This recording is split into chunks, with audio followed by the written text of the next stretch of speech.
भागवत भगवान की जय हो। श्री सुखदेव जी महाराज की जय हो। जगत गुरु श्रीमद वल्लभाचार्य जी महाप्रभु जी की जय हो। सदगुरुदेव की जय हो।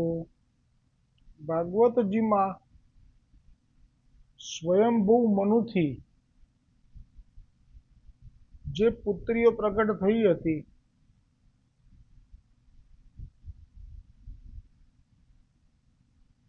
તેમની લીલાનું વર્ણન કરી રહેલા વિદુરજીએ હવે ગઈકાલે જે વર્ણન કર્યું એ થોડું લઈ લઈએ છીએ કે દક્ષ પ્રજાપતિ જેમના લગ્ન જેમની પુત્રી સતીના લગ્ન મહાદેવજી સાથે થયા હતા, બ્રહ્માજીએ આજ્ઞા કરી હતી, પણ મહાદેવજીનું જે સ્વરૂપ છે એટલે કે શિવજીનું એ આપણે જે અત્યારે આપણને ચિત્રમાં બતાવવામાં આવે છે એ તો એક ભાવ છે કે આ રીતના એમ કરીને ભાવાત્મક છે. વાસ્તવિક સ્વરૂપ જો જોવું હોય તો એક આ પ્રસંગમાં જોવા મળશે કે આપ જમાઈ તરીકે કેવું વર્તન કરે છે સસરાની સામે અને ભાવ કેવો રાખે છે એ. અને બીજું એમનું જ્યારે લગ્ન થાય છે, હવે આ પછી ફરીવાર લગ્ન થશે કેમ કે આ સતી તો બળી જશે, પછી જ્યારે પાર્વતી જશે લગ્ન થશે ત્યારે એટલું સુંદર રૂપ પ્રગટ કરે છે કેમ કે જેવો સમય એવું રૂપ લઈ લે છે. આમ આપ બિલકુલ અમંગળ રૂપમાં એવા હોય એવું આપનું ચરિત્ર બતાવે છે, પણ લગ્ન વખતે પાછા સુંદર થઈ જાય છે, બધા દેવતા જાનમાં હોય છે એ વખતે. અને આવી રીતે એ બી એટલા માટે કે એમનું જે અમંગળવાળું રૂપ જોઈને એમની જે ભાવિ સાસુ હતી પાર્વતીજીની માતા, એ આવું રૂપ જોઈને એમ થયું કે મારી કન્યા મેં આ બાવાને આપી, એટલે બેભાન થઈ જાય છે અને જે મંગલ ચિહ્નો લઈને આવી હોય છે હાથમાં થાળ, કુમકુમ અને જે કંઈ પણ એ પડી જાય છે.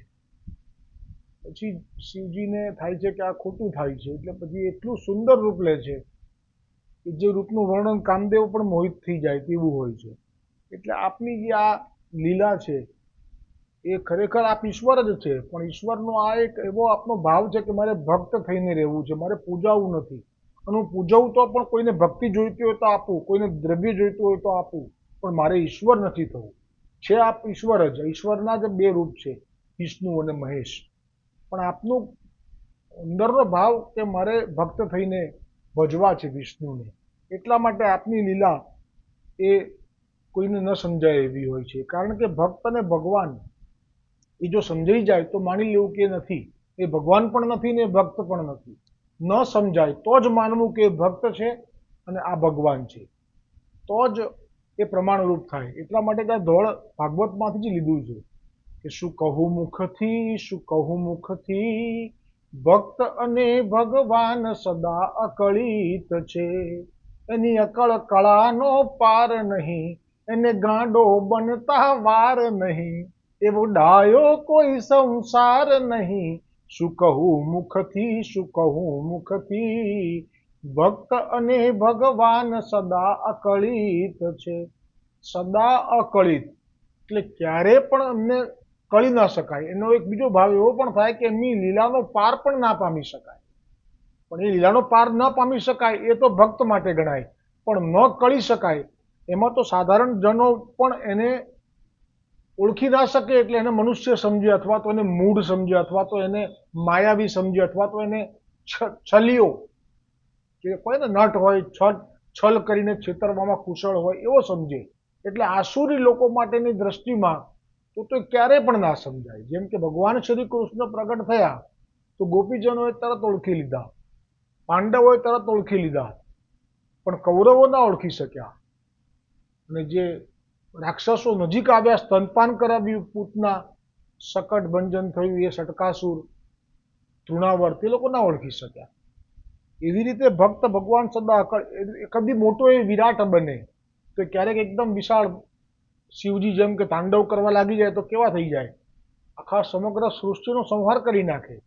કદી યાચક થઈ માગે બલિ કને, ઉદાહરણ બલિનું છે એમાં ભાગવતજીના એ દ્રષ્ટાંતમાં કે આ જ વિષ્ણુ ભગવાન આમ વિરાટ થઈ જાય તો પેલા અર્જુનને એવું રૂપ બતાવે કે જેમાં વિરાટ દર્શન કરાવે, પણ જ્યારે પાછા કદી એ વિરાટ બને તો યાચક થઈ માગે બલિ કને, તો બલિ પાસે બટુક એટલે એકદમ ઠીંગણા હતા, સાવ ઉંમર કરતા પણ ઠીંગણા, એવું રૂપ લીધેલું, અને બ્રાહ્મણ થઈને માગવા ગયા અને કે મને 3 ડગલા આપો ને. તો આ પ્રભુ ને ભક્ત બંને આવા હોય કે શિવજી હલાહલ જે વિષ છે એને પાછા કંઠમાં ધારણ કરી રાખી શકે, અંદર ના ઉતારી શકે, એ બધું આપ એવા છો આપ સમગ્ર સંસારના કલ્યાણ માટે. પણ પેલો ભસ્માસુર પાછળ પડે તો પાછા આપ દોડે, જાણે કે ભસ્માસુર મને હમણાં બાળીને ભસ્મ કરી નાખશે. જેમાં મને ગઈકાલે આપના જ અંશ એવા આપના જેવા જ હોય ને દુર્વાસા, એ પ્રસંગ આવે ને કે સુદર્શન એમને મને બાળી નાખશે. તો લીલા હતી શું સુદર્શન બાળે દુર્વાસાજીને?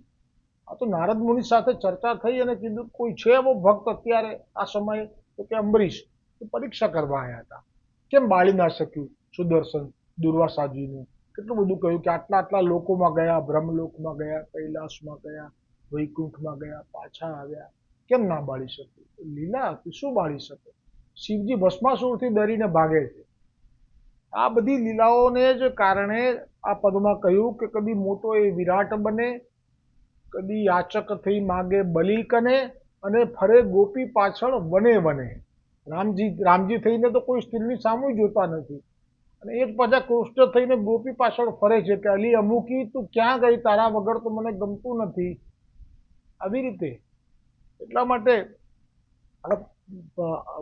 મહાદેવને સમજવા એ બુદ્ધિનો વિષય નથી. હા, જો તમને ભક્તિ થઈ જાય એમના માટે, જો એમનો પણ પ્રસંગ મેં વાંચેલો છે કે આપનું જ મંદિર બનતું હતું દક્ષિણ ભારતમાં, એમનું જે ચરિત્ર પહેલા બહુ વાંચતો હું, એમાં આ પ્રસંગ આવે છે કે આપના જ મંદિરમાં મજૂરી માટે એને મજૂર ના મળ્યો, એ જે ડોકરી હતી એનો ભાવ બહુ હતો કે મારા મહાદેવનું મંદિર થાય, તે મંદિર માટે એને મજૂર ના મળ્યો, તો આ પોતે મજૂરનો વેશ ધારણ કરી અને ડોકરીને કહે કે મારે કામ જોઈએ છે, મળશે મંદિર બનાવવાનું, મને આવડે છે. તો કે અરે વાલે હું તો શોધું છું. તો પોતાના મંદિર બનાવવામાં પોતે મજૂરી કરી છે, પરસેવે રેબઝેબ થઈ જાય. એટલે કહ્યું કે કદી મોટો એ વિરાટ બને, કદી વામન થઈ માગે બલિ કને, અને ફરે ગોપી પાછળ વને વને. શું કહું મુખથી, શું કહું મુખથી, ભક્ત અને ભગવાન સદા અકળિત છે, એની અકળ કળાનો પાર નહીં, અને ગાડા બનતા વાર નહીં, એવો ડાયો કોઈ સંસાર નહીં. હજી પણ છે ટૂંક, તો જ આનંદ આવશે આજની લીલાનો.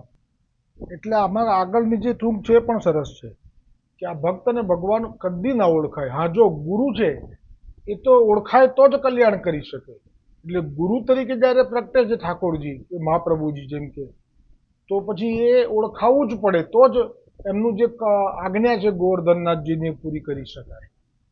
અને એમના માટે તો સર્વોત્તમ સ્તોત્રમાં ગોકુલનાથજીએ પણ કહ્યું કે ગુરુના કુલ આટલા લક્ષણો છે, એમાંથી એક લક્ષણ પણ જો કોઈનામાં પ્રગટ દેખાય તો એ છાનો ના રહી શકે, એ ગુરુ, એ સમગ્ર વિશ્વમાં એના વિશે લોકો જાણી જાય. એવી રીતે ગુરુ માટે કહ્યું છે. પણ ભક્ત અને ભગવાન માટે તો આ જ સિદ્ધાંત છે કે શું કહું મુખથી, શું કહું મુખથી, ભક્ત અને ભગવાન સદા અકળિત છે, કદી નમ્ર બની જતો લાગે. એકદમ નમ્ર બની જશે આજે મહાદેવજી, એ ભક્ત છે. વૈષ્ણવ તો કયા જ છે મહાપ્રભુજી, પણ મર્યાદા માર્ગીય વૈષ્ણવ કયા છે, એ બસ એમને સમર્પિત છે ભગવાન વિષ્ણુને, અને પરબ્રહ્મ પણ છે. તો એ કદી નમ્ર બની જતો લાગે, એટલે જ્યારે એના સસરા અત્યારે કહેશે જેમ તેમ બહુ જ ખરાબ બોલશે તો નમ્ર બની જશે, જાણે કંઈ સાંભળ્યું જ નથી, બાળકની જેમ બેસી રહેશે.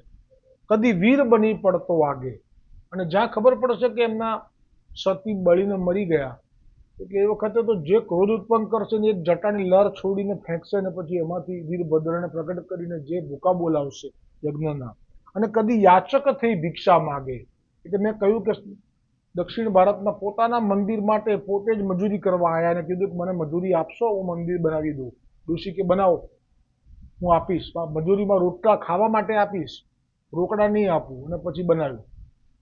આવી રીતે ભક્ત અને ભગવાનનો આ મહિમા જે કોઈ સમજી ન શકે એ વાત પ્રગટ કરી છે.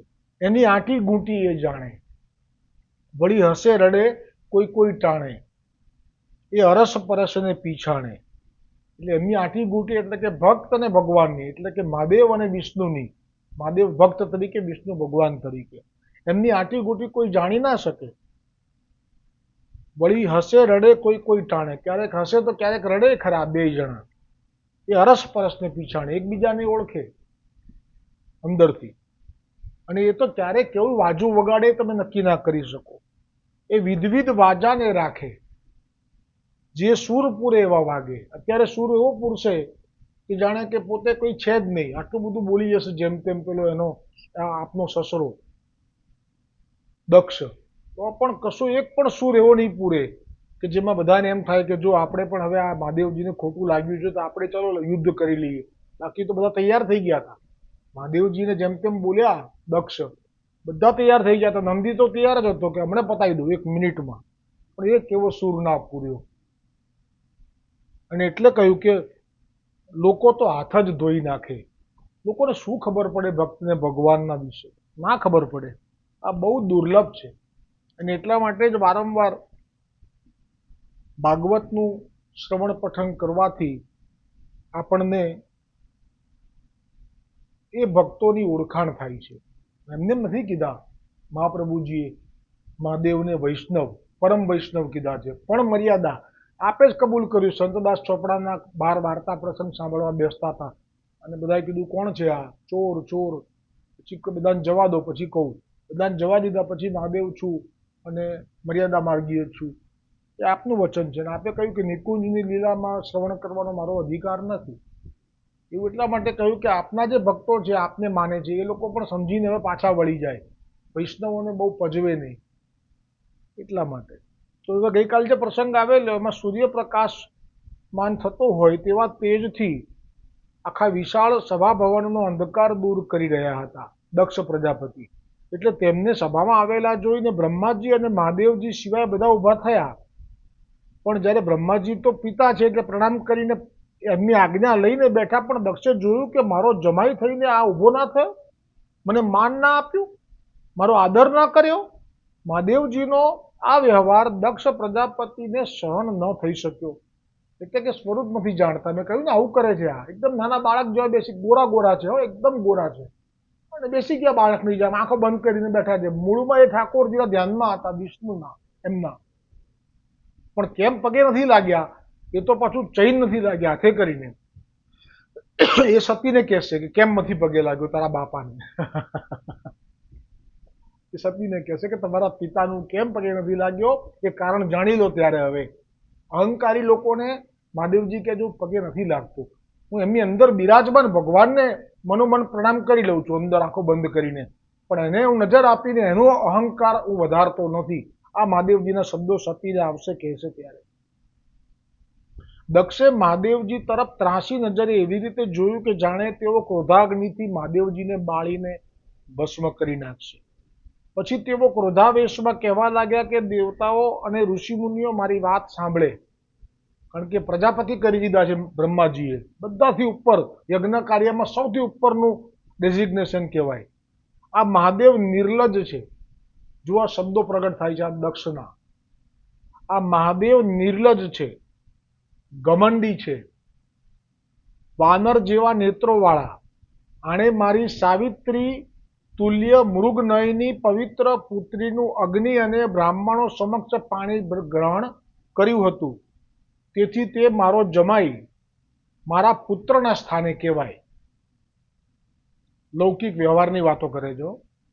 યોગ્ય તો એ હતું કે આણે ઉઠીને મારું સ્વાગત કર્યું હોત અને મને પ્રણામ કર્યા હોત, પરંતુ આણે તો બેઠા બેઠા વાણીથી પણ મારું સ્વાગત કર્યું નથી. વળી આ હંમેશા અપવિત્ર રહે છે, ઘણો ઘમંડી છે, અને મેં અનિચ્છા છતાં ભાગ્યવશ આને પોતાની પુત્રી આપી છે. અનિચ્છા તો હતી જ, એને જરા ઈચ્છા, કારણ કે આપણું સ્વરૂપ, ભક્તોનું સ્વરૂપ ક્યારેય ઓળખાય નહીં, એવું જ રાખીએ ને એમને પડવું ના હોય આમાં. પણ હવે વિષ્ણુ ભગવાન કહે કે પડવાનું, એટલે પછી પડવું પડે કૂવામાં. એટલે કહે છે કે મારી ઈચ્છા નહોતી. એટલે એમાં બીજા પુરાણમાં આવે છે કે બ્રહ્માજીની આજ્ઞાથી મેં આપી. આ તો વસ્ત્ર પણ ધારણ કરતો નથી. જમાઈ છે એટલે તુકારો, ખરેખર તો જમાઈને તુકારો બી ના કરાય, આ તો જમાઈને પણ તુકારો કરે છે, એ પણ મહાદેવજીને. ક્યારેક હસે છે તો ક્યારેક રડે છે. પોતાના શરીરે ચિતાની અપવિત્ર ભસ્મ લગાડેલો રહે છે. આ કેવળ નામ માત્રનો શિવ છે. શિવ એટલે નો અર્થ થાય પવિત્ર, પણ હવે શિવ નામ એ સાર્થક નથી કરી શક્યો. આ એવું પ્રમાણ કરવું છે. એટલે કે છે કે આ તો કેવળ નામ માત્રનો શિવ છે. વાસ્તવમાં તો છે સંપૂર્ણ અશિવ, અમંગળ રૂપ.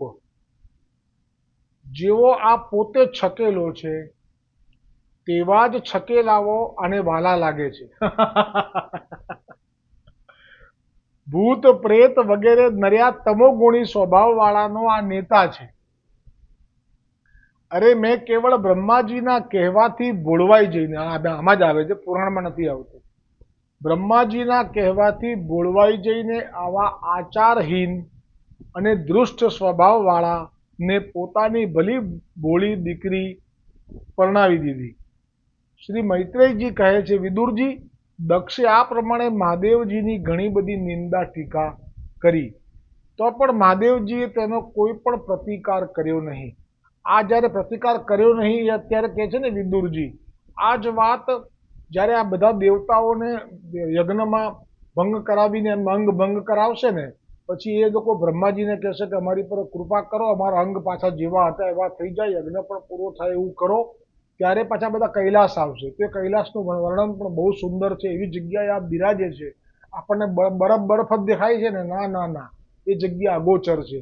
જેમ ગોવર્ધનમાં પ્રવેશ કર્યા પછી આપના સાહિત્ય સામગ્રીના દર્શન જે થયેલા છે કૃષ્ણદાસ મેઘનજીને, એવી રીતે આ દેવતાઓ જ્યારે કૈલાસ જશે તો કૈલાસમાં બરફ એવું નથી, એટલું સુંદર માહોલ છે. એ પણ આવશે. ત્યારે કહેશે મહાદેવજી કે જેમ અત્યારે આ કહ્યું ને કે મહાદેવજીએ તેનો કોઈ પ્રતિકાર કર્યો નહીં. તો પ્રતિકાર કર્યો નહીં એટલે અંદર ક્રોધ રાખીને સમસમી રહ્યા છે એવું નથી. એ પ્રમાણ એમાં આપશે કે અમે તો આવા લોકોની વાતોને ધ્યાન જ નથી આપતા. એમ કરીને એ વખતે જે વચન ઉચ્ચારશે દક્ષ રાજા માટે, દક્ષ પ્રજાપતિ સસરા માટે, ત્યારે આપના હૃદયમાં વૈભવ શું છે કે આ બધા બોલે તો આપને ખરેખર હૃદયમાં કંઈ પણ એનાથી ક્ષોભ થતો નથી. એ આપનું પ્રમાણ ત્યારે મળશે. તેઓ તો પહેલાની જેમ જ નિશ્ચલ ભાવે બેસી રહ્યા. તેથી દક્ષનો ક્રોધ એથી અધિક વધી ગયો અને હાથમાં જળ લઈને શિવજીને શ્રાપ આપવા માટે તત્પર થયો. જળ એ લઈ શકે કે જેણે હજારો વર્ષ તપ કર્યું હોય, બાકી જળ લેવાથી શું થાય, હાથ લૂછી નાખવાના. દક્ષે શ્રાપ આપતા કહ્યું, આ મહાદેવ દેવતાઓમાં ઘણો અધમ છે, તેથી આજથી તેને યજ્ઞમાં ભાગ મળશે નહીં. તો દેવતાઓનો યજ્ઞમાં ભાગ એ કર્મકાંડમાં મુખ્ય બાબત છે. અને આ શિવજી તમે કહ્યું ને પ્રગટ થયા ત્યારથી જ એવા આપ આચાર વિચાર કરો છો કે બ્રહ્માજીને પણ એમ થયું કે આ ભલા અને સંસાર સોંપવો નથી. એમ પાછા બધાને બતાવવા માટે હું દેવ છું એટલે પાછા યજ્ઞમાં ભાગે રાખેલો એમનો કે મને આપો ને ભાગ. કદી યાચક થઈ ભિક્ષા માગે, યાચક થઈને માગે એવી લીલાએ કરેલી છે. એટલે અમે ભાગ આપવાનું રાખેલું. દેવતાઓ એને મળે એમાં અમને મળે, એટલે કે આ દેવતા, આ દેવતા નથી, આ તો સચરાચરના ઈશ્વર છે. જેમ વિષ્ણુ છે એમ જ આ છે, એવું મહાપ્રભુજીએ બાલબોધમાં કહ્યું છે. પણ પૂર્ણ પુરુષોત્તમ તો શ્રી કૃષ્ણચંદ્ર છે. ત્યારે તેઓ ક્રોધથી સમસમી ભોળાનાથને શ્રાપ આપી દીધો. અરે ક્રોધિત થઈને સભામાંથી દક્ષે શ્રાપ આપતા કહ્યું કે આજથી તેને યજ્ઞમાં ભાગ મળશે નહીં. ત્યારે ત્યાં હાજર રહેલા મુખ્ય સભાસદો જે મહાદેવજીનો મહિમા અને સ્વરૂપ જાણતા હતા તેમણે તેને ઘણી મનાઈ કરી, પણ તેણે કોઈનું સાંભળ્યું નહીં અને શ્રાપ આપી જ દીધો. પછી હે વિદુરજી, પ્રજાપતિ દક્ષ અત્યંત ક્રોધિત થઈને તે સભામાંથી નીકળીને પોતાના ઘરે ચાલ્યા ગયા. ત્યારે શ્રી શંકરજીના નંદીશ્વરને ખબર પડી કે દક્ષે અમારા ભોળાનાથને શ્રાપ આપી દીધો છે. અત્યારે ખબર પડી, એટલે કદાચ બહાર હશે, સભામાં નહીં બેઠા હોય આપ, કારણ કે આ વાહન છે અને આપ પેલું પણ સ્વરૂપ ધારણ કરી લે છે, જેમ ગરુડજી સુદર્શન ચક્ર આદિ દૈવિક રૂપે પણ મૂર્તિમંત થઈને સ્તુતિ કરતા રહે છે. એવી રીતે ત્યારે નંદીશ્વર પણ ક્રોધથી સમસમી ગયા અને કહેવા લાગ્યા કે કોઈ પણની સાથે દ્વેષ નહીં કરનારા ભગવાન શંકર સાથે જે દ્વેષ કરે છે તે તો મહામૂર્ખ છે. પછી શ્રાપ આપતા બોલ્યા કે દક્ષ પ્રજાપતિનું મુખ બકરાનું થઈ જાઓ. અને ત્યાં હાજર રહેલા જે બ્રાહ્મણોએ દક્ષના દુર્વચનોનું શિવજીની નિંદાનું જેણે સમર્થન કરેલું, જ્યારે જ્યારે પણ પેલા એમના સસરા જેમ તેમ બોલતા હતા તો બધા કે હા બરોબર છે, એવા જ છે, એવા જ છે. આસુરી લોકો, એ લોકોને પણ નંદીશ્વરે શ્રાપ આપી દીધો કે જેમણે પણ સમર્થન કર્યું મહાદેવજીના નિંદામાં, ડોકું હલાવીને કે મૂછ મરડીને કે દાઢી હલાવીને, તે બધા પણ જન્મ મરણ રૂપ સંસાર ચક્રમાં જ પડ્યા રહેજો, હવે મોક્ષ નહીં થાય. આ સાંભળી ભૃગુજીને પણ ક્રોધ આવ્યો, એટલે ભૃગુજીએ વળતો શ્રાપ આપ્યો. જો આ લીલા થઈ રહી છે પ્રભુની, જેવી રીતે સનકાદીઓએ શ્રાપ આપેલો પેલા જય વિજયને, તો બેયનું કલ્યાણ જ છે, અમે આ બધાનું કલ્યાણ જ થવાનું છે, પણ અત્યારે લીલા કરવી છે તો આવું કરવું જ પડે, તો જ જય વિજય નીચે પડે. રાવણ, કુંભકર્ણ, હિરણ્યાક્ષ, હિરણ્યકશ્યપ, શિશુપાલ, દંતવક્ર થાય, પછી પાછા દરવાજે. એટલે ભૃગુજીએ પણ વળતો શ્રાપ આપ્યો, જેવો શિવ ભક્ત છે તેવો શાસ્ત્રના વિરોધી આચરણ કરનારા થશે. એટલે જે શિવ ભક્તમાં નાગા સાધુઓ આવે છે અને બીજા જે પણ કોઈ, એ લોકો શાસ્ત્રને ના માને અને પાખંડી થાય. આ સાંભળી ભગવાન શંકર કંઈક ખિન્ન જેવા થઈ ગયા. એટલે હજી તો આપ ચાલીને જઈ રહ્યા હતા ત્યાં આ શબ્દો કાનમાં પડ્યા, ત્યારે મહાદેવજીને ન ગમ્યું, ખિન્ન થઈ ગયા. પણ આ લીલા પ્રભુની માની નિજ ઈચ્છા કરી હતી. તેઓ આ સાંભળીને ખિન્ન થયા. ત્યાંથી પોતાના અનુયાયીઓ સાથે મહાદેવજી ચાલી નીકળ્યા. ત્યાં યજ્ઞ તેના સમયે થયો પૂરો કરીને પ્રજાપતિ તો પોતપોતાના સ્થાને ચાલ્યા ગયા. હવે મૈત્રેયજી મુનિ વિદુરજીને ગંગા કિનારે આ પ્રમાણે કહે છે કે તે સસરા અને જમાઈના પરસ્પર વેર વિરોધમાં ઘણો સમય પસાર થઈ ગયો. કોઈ સમાધાન ના થયું કે ના પેલો માફી માંગવા આવ્યો. ત્યાર પછી એક સમયે બ્રહ્માજીએ દક્ષને સમસ્ત પ્રજાપતિઓના અધિપતિ બનાવ્યા. પ્રજાપતિ તો એ વખત હતા, હવે તો પ્રજાપતિઓના અધિપતિ, એટલે મોટામાં મોટી પોસ્ટ હવે આપી. આગળ મેં ભૂલથી કીધું ત્યારે આપી, હવે આપી. તેથી તેમનું અભિમાન જે હતું પહેલા એના કરતાં તો ઓર વધી ગયું. હવે તેમણે જાણી જોઈને શિવજીનો તિરસ્કાર કરવા માટે અને એમને યજ્ઞમાં ભાગ નથી આપવાનો એવું જે મેં પ્રતિજ્ઞા કરી હતી, એ સમસ્ત દેવતાઓને અને એને પણ ખબર પડવી જોઈએ મારા જમાઈને કે લે તને ભાગ નથી આપ્યો, એવું બતાવવા માટે, એમનો તિરસ્કાર કરવા માટે, એમનું અપમાન કરવા માટેનો ભાવ રાખીને બૃહસ્પતિ સવ નામનો યજ્ઞ શરૂ કર્યો. તેમાં બધા જ બ્રહ્મર્ષિઓ, દેવર્ષિઓ, દેવતાઓ વગેરે પોતપોતાની પત્ની સાથે ત્યાં પધાર્યા. તે સહુનો દક્ષે ભાવપૂર્વક આદર સત્કાર કર્યો. હવે કૈલાસ પર્વત પર બિરાજેલા દક્ષ પુત્રી સતીએ જોયું કે આકાશ માર્ગે દેવતાઓ મારા પિતા દક્ષ પ્રજાપતિને ત્યાં યોજાનારા યજ્ઞમાં ભાગ લેવા માટે પોતાની 16 શણગાર સજેલી પત્નીઓ સાથે જઈ રહ્યા છે. પછી પાછળ જ ગંધર્વોની પત્નીઓ ચમકદાર કુંડળ અને હાર પહેરેલી, ખૂબ બની ઠનીને પોતાના પતિઓ સાથે વિમાનો ઉપર બેઠેલી, તે પણ યજ્ઞોત્સવમાં જઈ રહી હતી. તેમને જોઈને સતીથી હવે રહેવાયું નહીં, કેમ કે એ તો સ્ત્રી છે. પોતાના પિતાને ઘેર આટલો મોટો ઉત્સવ હોય, પોતાની બહેનો એમના બનેવીઓ સાથે જે વસ્ત્રો અલંકાર પહેરીને, તો દરેક સ્ત્રી સહજ સ્વભાવ છે કે જો મારા ઘરના જ મારા માતા પિતા, મારી બહેનો બનેવી અને મારા સગાવાલા આનંદ કરે તો હું મારો પતિ કેમ ના જઈએ. આ એક અંદરથી બહુ જ અંદરથી એવો પોતાના પિતાના માટેનો અને આ યજ્ઞમાં જવા માટેનો, અને અમે બી તૈયાર થઈએ, જાત જાતના વસ્ત્ર અલંકાર પહેરીએ. આવો જે મનોરથ થયો, એ પછી શું થયું તે પ્રસંગ આવતીકાલે આવશે. એ જે વિનંતી કરશે મહાદેવજીને અને મહાદેવજી શું કહેશે એ પ્રસંગ આવતીકાલે આવશે. बोलो भागवत भगवान की जय हो। श्री सुखदेव जी महाराज की जय हो। जगत गुरु श्रीमद वल्लभाचार्य जी महाप्रभु जी की जय हो। सदगुरुदेव की जय हो। हमारा ब्रह्म संबंध दातार गुरु कड़ीगर श्री ब्रजेश कुमार जी महाराज श्री की जय हो।